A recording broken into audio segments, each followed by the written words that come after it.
Se você está ouvindo esta mensagem agora, não é coincidência. Existe algo profundo acontecendo neste exato momento. Algo que vai além da sua compreensão. Algo que foi preparado desde antes de você nascer.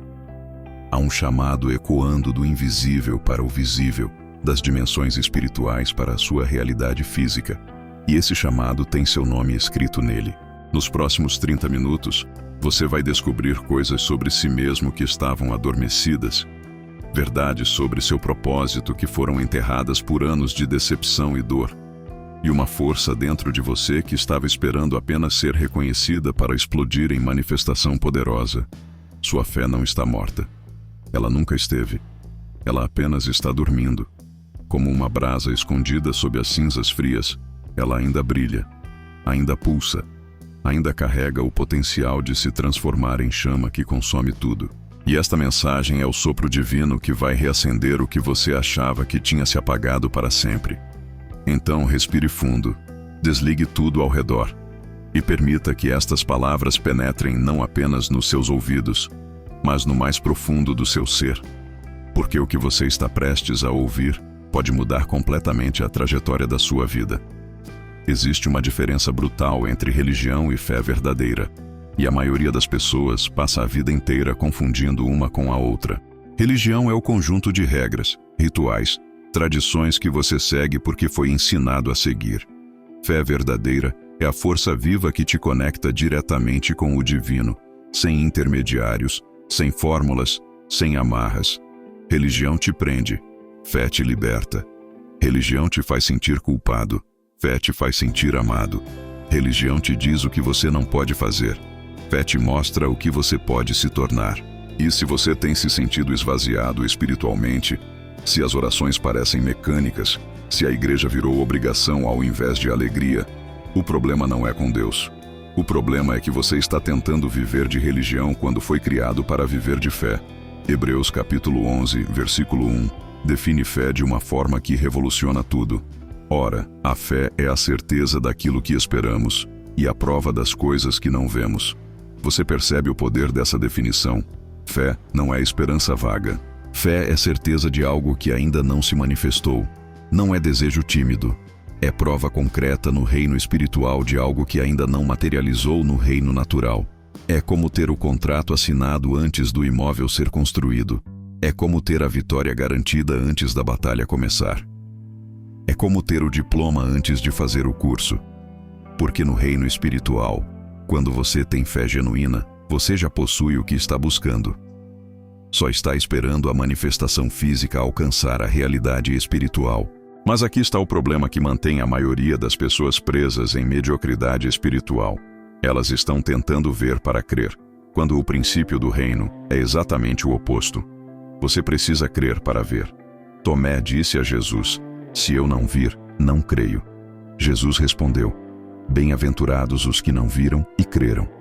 Porque ver não requer fé. Qualquer um pode acreditar no que está vendo. Mas crer no invisível, confiar no que ainda não se manifestou, ter certeza do que parece impossível, isso é fé. E fé é o que move montanhas. Fé é o que abre mar. Fé é o que ressuscita mortos. Fé é o que transforma realidades.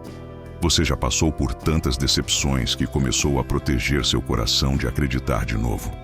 Você já confiou tantas vezes e foi traído que agora tem medo de confiar completamente em qualquer coisa ou pessoa, incluindo Deus.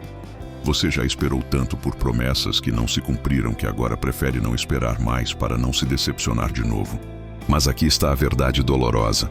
Essa proteção que você construiu ao redor do seu coração não está te protegendo de dor. Está te impedindo de viver plenamente. Está bloqueando não apenas as decepções, mas também os milagres. Não apenas as traições, mas também as bênçãos. Não apenas as dores, mas também as alegrias. Fé exige vulnerabilidade. Exige coragem de arriscar de novo. Exige disposição de acreditar mesmo depois de ter sido decepcionado. E eu sei que isso parece loucura. Eu sei que sua mente racional está gritando: "Não seja ingênuo de novo, você já caiu nessa antes." Mas fé não é ingenuidade. Ingenuidade é confiar em pessoas não confiáveis. Fé é confiar em Deus que nunca falha. Ingenuidade é acreditar em promessas humanas que são quebradas facilmente. Fé é acreditar em promessas divinas que são impossíveis de serem quebradas. A questão não é se você vai arriscar de novo. A questão é em quem você vai depositar sua confiança. Tem uma história no livro de Marcos capítulo 5 que ilustra perfeitamente o que estou tentando te mostrar. Havia uma mulher com fluxo de sangue há 12 anos. 12 anos. Deixa isso penetrar. 12 anos sangrando constantemente. 12 anos sofrendo. 12 anos gastando tudo que tinha com médicos que não conseguiram curá-la. 12 anos sendo considerada impura pela sociedade. 12 anos isolada, rejeitada, sem esperança. Qualquer pessoa racional teria desistido há muito tempo. Qualquer pessoa lógica teria aceitado que aquela era sua realidade permanente. Mas essa mulher tinha algo que transcendia lógica. Fé desesperada. Ela ouviu que Jesus estava passando pela cidade.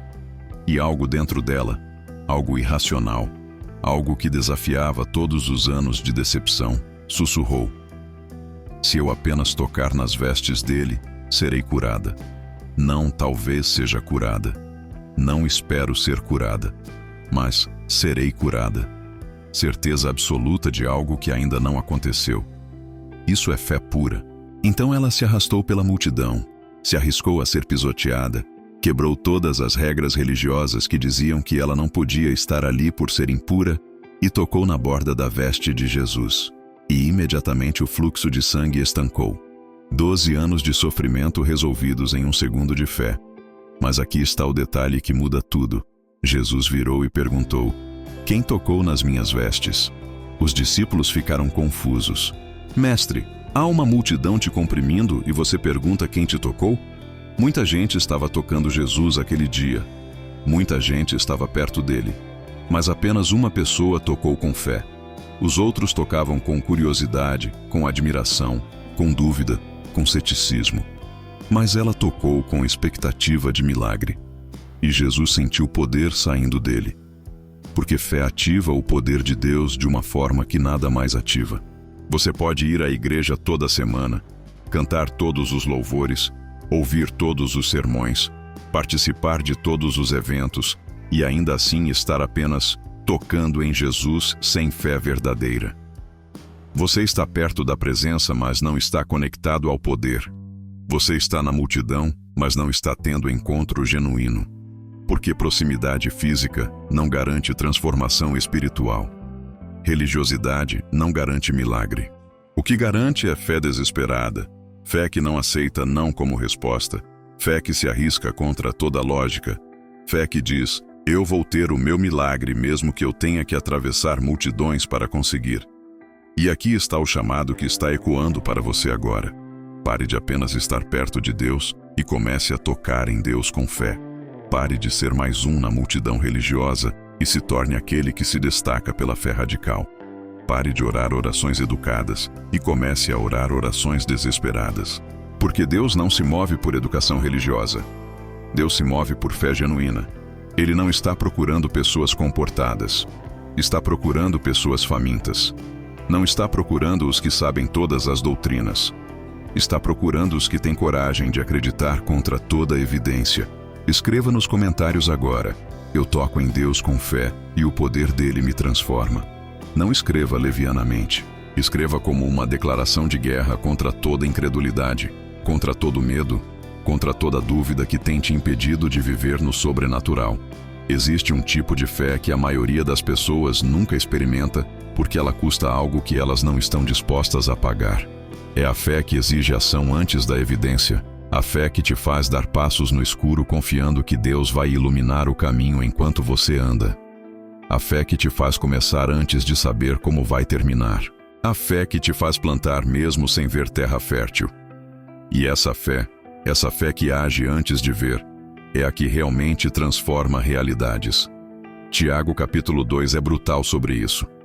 Assim também a fé, se não tiver obras, por si só está morta. Ele não está falando de obras religiosas, de cumprir rituais, de fazer penitências. Está falando de ação correspondente à sua fé. Se você diz que tem fé que Deus vai abrir portas, mas não sai de casa para bater em porta nenhuma, sua fé está morta.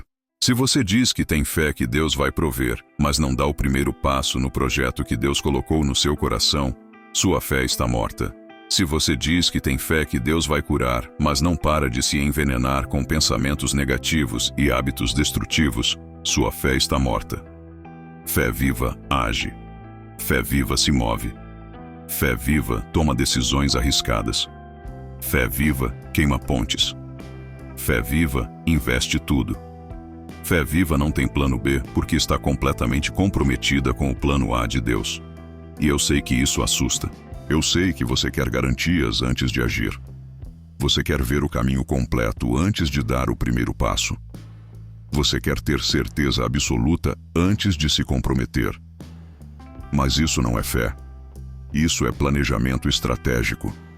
E planejamento estratégico tem seu lugar, mas ele nunca vai te levar para o território do milagroso. Para entrar no território onde Deus opera sinais e maravilhas, você precisa estar disposto a pular sem ver a rede de segurança. Abraão é o pai da fé não porque ele era perfeito, mas porque ele estava disposto a obedecer mesmo sem entender. Deus disse: sai da tua terra, da tua parentela e da casa de teu pai, para a terra que eu te mostrarei. Não para a terra chamada Canaã, que fica a tantos quilômetros ao norte, mas para a terra que eu te mostrarei. Em outras palavras, começa a andar que eu vou te mostrando o caminho. Abraão tinha 75 anos, idade de aposentar, não de começar a aventura. Mas ele foi. Deixou tudo o que conhecia. Saiu do confortável. Abraçou o desconhecido. Porque ele confiava mais em quem estava chamando do que temia o que não conhecia. E Deus honrou aquela fé de forma absurda. De um homem velho demais para ter filhos, Deus fez nascer uma nação.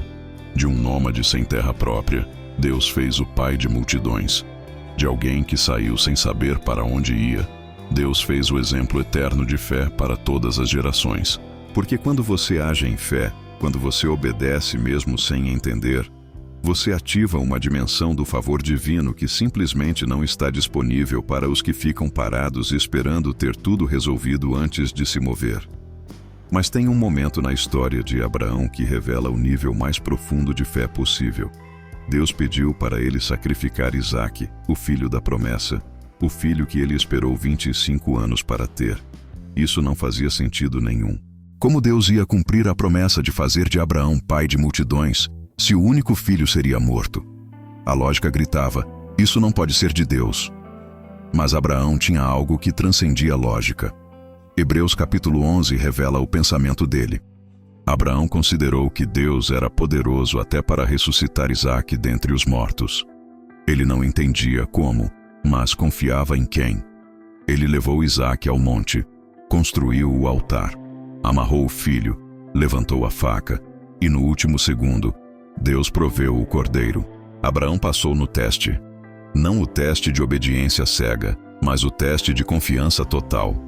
E Deus disse: agora sei que temes a Deus, porquanto não me negaste o teu único filho. Havia algo em Isaque que Abraão amava mais do que amava a Deus? Não. Havia algo que Abraão não estava disposto a entregar? Não. E porque ele estava disposto a dar tudo, Deus multiplicou tudo. Aqui está a pergunta que você precisa responder com honestidade brutal. O que você está segurando que Deus está pedindo que você solte? Qual Isaque você está protegendo com tanto medo de perder que você prefere desobedecer a Deus do que arriscar? Pode ser um relacionamento que você sabe que não é da vontade de Deus, mas você não consegue largar. Pode ser um emprego que te dá segurança financeira, mas está matando seu propósito. Pode ser um sonho que você construiu, mas que não é o sonho que Deus tem para você. Pode ser uma cidade onde você está confortável, mas Deus está te chamando para outro lugar. Seja lá o que for, enquanto você segurar isso com mais força do que você busca a Deus, sua fé permanecerá limitada. Fé radical exige desprendimento radical. Exige estar disposto a perder tudo para ganhar a Deus. Exige valorizar mais a vontade de Deus do que sua própria vontade. Exige confiar que o que Deus tem preparado é infinitamente melhor do que qualquer coisa que você está tentando proteger. E quando você finalmente abre as mãos e entrega tudo, você descobre que Deus nunca quis tirar nada de você. Ele só queria ter certeza de que você ama mais a ele do que aos presentes que ele te deu. Agora escreva nos comentários: eu entrego tudo nas mãos de Deus e confio completamente no plano dele para a minha vida. Esta não é uma declaração fácil. É um ato de rendição total. Mas é também o portal para uma dimensão de fé que você nunca experimentou antes. Tem outro aspecto da fé que precisa ser desmistificado porque está mantendo multidões presas em frustração espiritual. É a ideia de que fé significa nunca duvidar, nunca questionar, nunca lutar.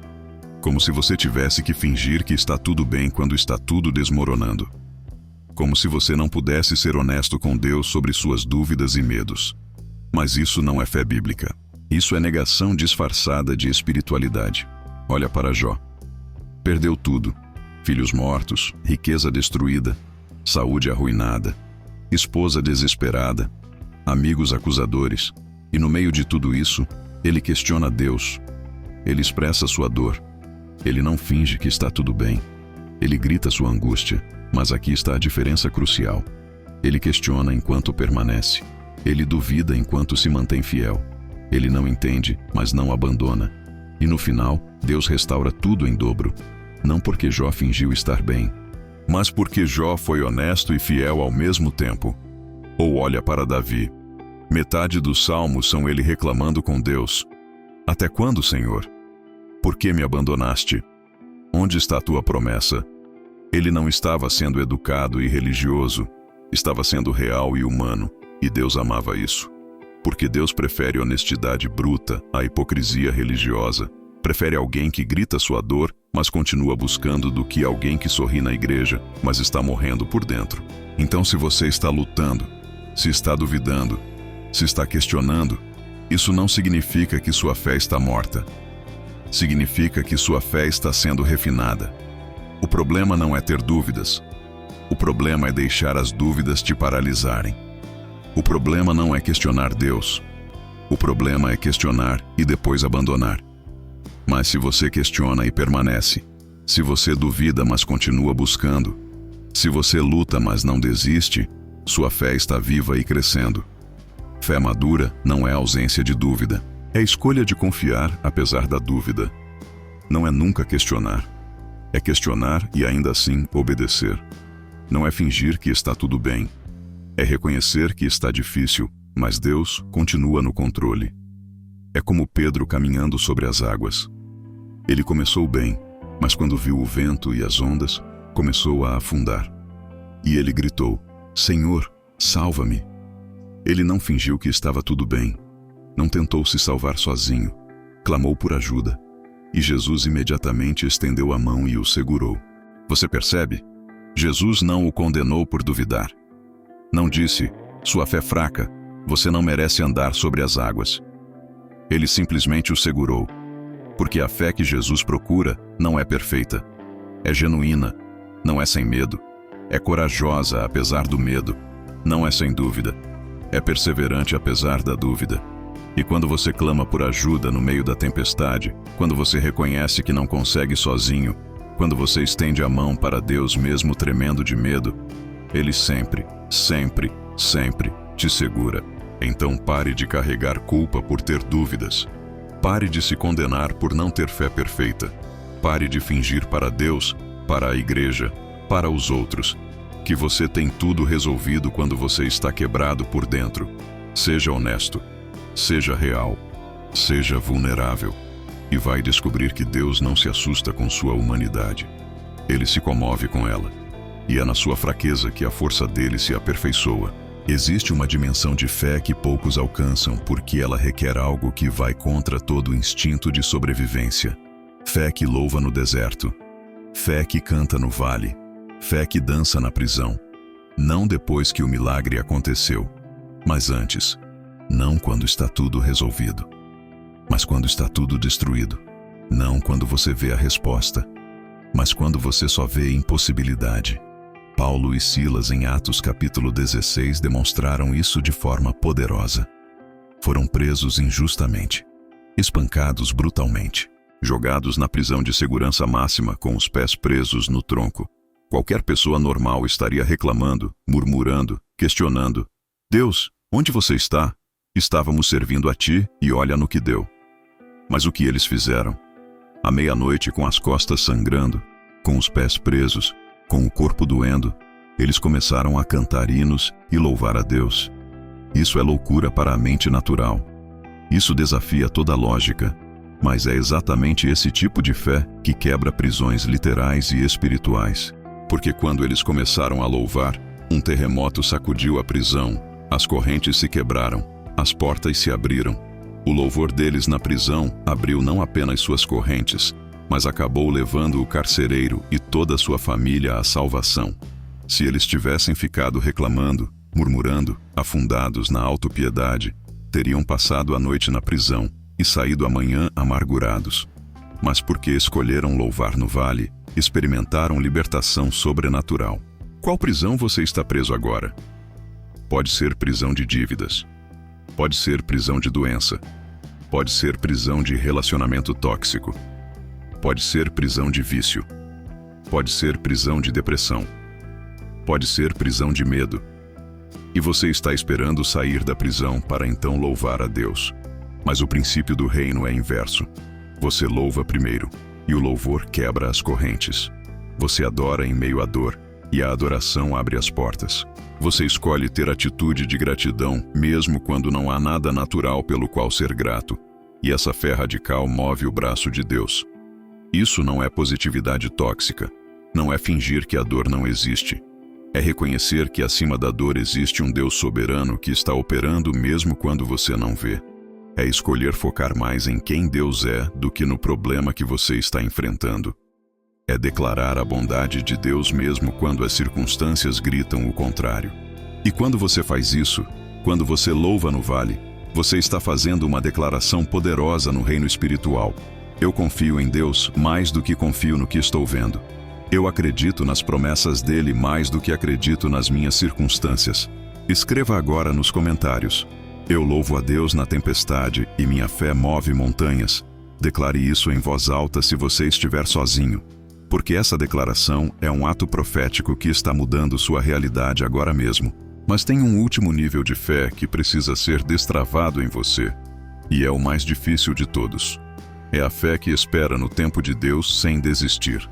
A fé que planta e não desistiu antes da colheita.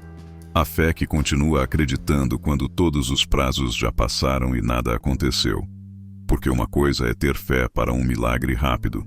Outra coisa completamente diferente é ter fé sustentada por anos, décadas, uma vida inteira se necessário. Ana em 1 Samuel capítulo 1 é o exemplo perfeito disso. Ela era estéril. Em uma cultura onde não ter filhos era considerado maldição. Ano após ano ela ia ao templo e orava pedindo um filho. Ano após ano voltava para casa de mãos vazias. Sua rival provocava ela constantemente. Seu marido tentava consolá-la, mas não entendia sua dor. E ainda assim ela continuava indo ao templo, continuava orando, continuava acreditando. Não foi um ano, não foram 2 anos. Foram anos multiplicados de espera dolorosa. Até que um dia, ela orou com uma intensidade diferente. Ela derramou sua alma diante de Deus. Chorou amargamente. Fez um voto.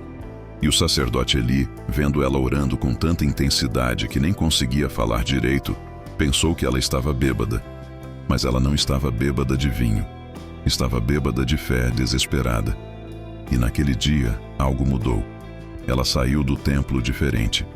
O texto diz que seu rosto não estava mais triste.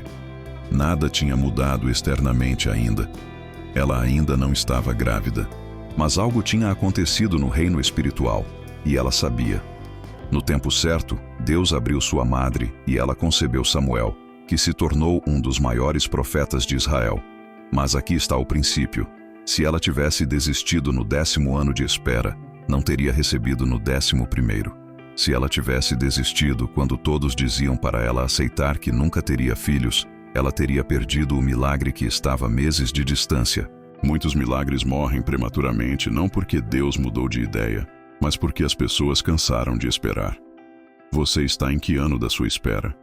Quantas vezes você já orou pela mesma coisa? Quantas vezes você já foi ao altar com a mesma súplica? E você está começando a pensar em desistir porque está demorando demais. Está começando a aceitar que talvez não seja para você. Está começando a fazer planos alternativos porque perdeu a esperança no plano original. Mas e se você estiver no 11º ano de uma espera de 12 anos? E se você estiver a 3 meses do rompimento? E se você estiver na última milha de uma jornada de 1000 milhas? Gálatas, capítulo 6, versículo 9 é categórico. E não nos cansemos de fazer o bem, porque a seu tempo ceifaremos, se não desfalecermos. A promessa está condicionada. Você vai colher, isso é garantido. Mas apenas se você não desistir antes do tempo da colheita. O problema não é que Deus não vai cumprir.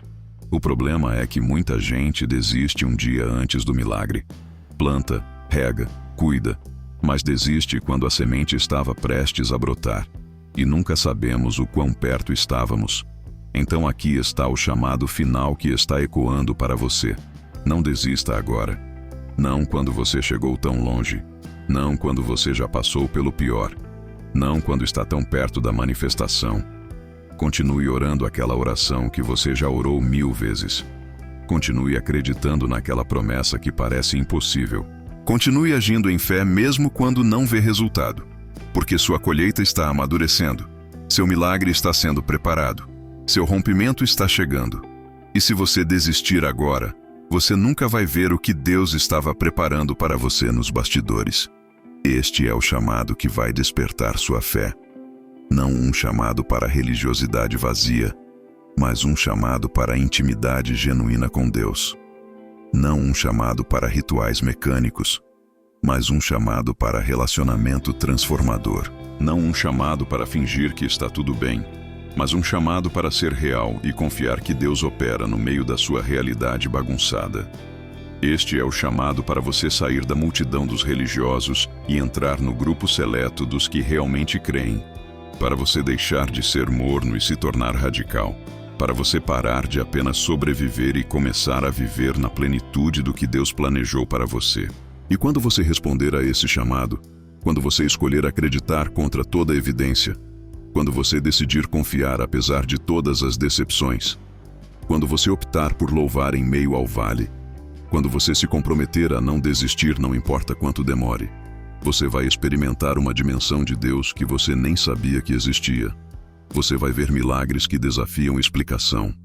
Você vai testemunhar provisão que não faz sentido. Você vai experimentar paz que ultrapassa entendimento. Você vai receber sabedoria que não vem de estudo. Você vai ter favor que não vem de mérito. Porque Deus está procurando pessoas de fé para fazer coisas extraordinárias através delas. Ele não está procurando os mais talentosos. Está procurando os que mais confiam. Não está procurando os mais instruídos. Está procurando os mais disponíveis. Não está procurando os que têm tudo resolvido. Está procurando os que admitem que não conseguem sozinhos, mas creem que com Deus tudo é possível. E se você está ouvindo essa mensagem agora, se algo dentro de você está se movendo, se lágrimas estão descendo pelo seu rosto, é porque você é uma dessas pessoas que Deus está chamando. Então levante-se da incredulidade. Levante-se do conformismo. Levante-se da mediocridade espiritual. Levante-se da religiosidade vazia. Levante-se da dúvida paralisante. Levante-se do medo que te prende. E entre na dimensão da fé radical que move o coração de Deus e transforma impossíveis em realidade. Este é o seu momento. Este é o seu chamado. Este é o despertar da sua fé que você estava esperando. Não deixe passar. Não ignore. Não adie. Responda agora. Diga sim a Deus agora. Entregue tudo agora. Confie completamente agora. Porque quando você responde ao chamado, Deus responde com poder. Se esta mensagem tocou você profundamente, se você sente que Deus está falando diretamente com você, eu preciso que você faça 3 coisas agora mesmo. Primeira, inscreva-se neste canal porque você precisa continuar sendo alimentado com palavra que fortalece sua fé. Segunda, compartilhe este vídeo com alguém que você sabe que está com a fé abalada. Alguém que está prestes a desistir. Alguém que precisa ouvir que ainda há esperança. E terceira, escreva nos comentários sua declaração de fé. Escreva o que Deus está fazendo em você agora. Escreva o milagre que você está crendo. Escreva a promessa que você não vai soltar. Porque seu testemunho vai fortalecer a fé de outros, e sua declaração vai fortalecer sua própria fé. Que o Deus de Abraão, o Deus de Isaque, o Deus de Jacó, o Deus que abriu o mar, que derrubou muralhas, que ressuscitou mortos, que transformou água em vinho, que multiplicou pães, que curou leprosos, que deu vista a cegos, que fez paralíticos andarem, desperte em você uma fé tão radical, tão poderosa, tão inabalável, que todo impossível na sua vida se curve diante da autoridade do nome de Jesus. E que você nunca mais seja o mesmo depois de hoje. Amém.